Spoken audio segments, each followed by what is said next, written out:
لا تنسوا الإعجاب بالفيديو والاشتراك بالقناة وتفعيل الجرس.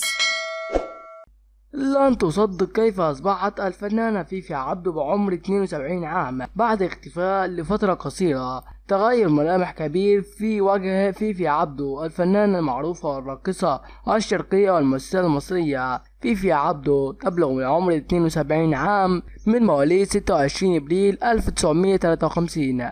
الزوج محمد الديراوي هو فنان معروف ومشهور رجل أعمال فلسطيني، حيث أن زوجته فيفي عبده الراقصة الشرقية والممثلة المصرية، حيث عملت أعمال بارزة مثل امرأة واحدة لا تكفي والقاتلة والحقيقية والسراب، وحققت نجاحا كبيرا في حلقتها للرقص. ولدت في حي شعبي يسمى إمبابة في محافظة الجيزة لأب يعمل صول شرطة لم تكمل تعليمها، ولكن استطاعت تعلم بعض الشيء من قراءة وكتابة. بدأت حياتها راقصة فنون شعبية بغرفة وفرقة كاف، وتهربت من أهلها حيث عرضت فكرة عملها في مجال الرقص. تزوجت في عام 1975 من رجل أعمال يدعى كمال مجاهد، وأنجبا ابنتهما عزة، وبعد انفصالها عنه تزوجت عدة مرات. وفي عام 1987 تزوجت زوجها الحالي رجل الأعمال الفلسطيني محمد الديراوي، وأنجبت منه ابنتها هنادي. وعن تغير كبير في ملامحها، ملامح فيفي عبده أصبحت مشوهة، وجهها تغير عن الزمن. كانت الزمن